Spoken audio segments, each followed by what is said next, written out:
Você sabia que dá pra fazer porta-copo que parece artigo de decoração de luxo, de loja cara, somente no fatiador? Eu vou te ensinar agora, é bem rápido, mas antes dá dois toques na tela, por favor.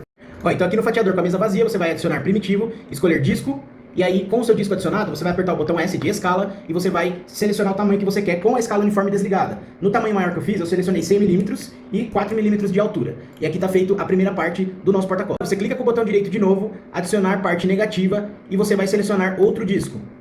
Você vai pegar o disco de parte negativa, apertar o botão S de escala e vai pôr 5mm a menos do que você pôs na medida do fundo do porta-copos. E você vai colocar aqui 2,5 mm ao invés de 4mm, porque isso aqui vai virar só a abertura do nosso porta-copos. Clica com o botão direito, centraliza o disco. O disco de baixo já está centralizado na mesa também. Pode apertar o M de movimentação e descer aqui para dentro da sua peça sem afundar totalmente. E aqui está, e quando você fatiar isso daqui, ó, você já vai ver que ficou a bordinha que você precisa com o furo para entrar a parte do meio. Em outra bandeja, você vai adicionar primitivo, adicionar outro disco. Se o disco original tinha 100mm e a parte negativa dele tem 95, aqui você pode pôr 94.9, né? Lembrando que folga sempre é teste, mas foi o que funcionou pra mim.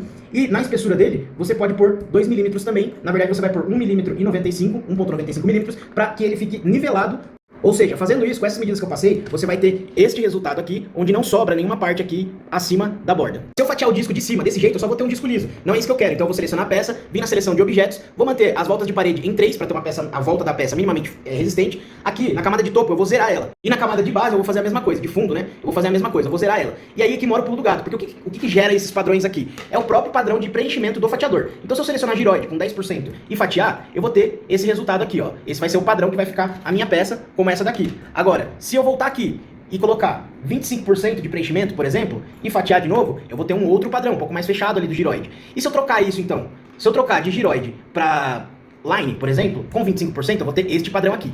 E o resultado final é esse, ó, agora com uma caneca aqui apoiada, ou então o menorzinho que eu fiz, ele cabe exatamente essa garrafinha que eu tenho aqui, que eu uso na minha casa, e você consegue um resultado como esse só usando o fatiador e usando os padrões de preenchimento diversos que existem dentro do fatiador, zerando as camadas de topo e de fundo. Agora aproveita que eu te ensinei a fazer isso aqui de graça, e dá dois toques na tela, e compartilha esse vídeo com aquela pessoa do 3D que ainda não aprendeu a fazer esse porta-copo aqui.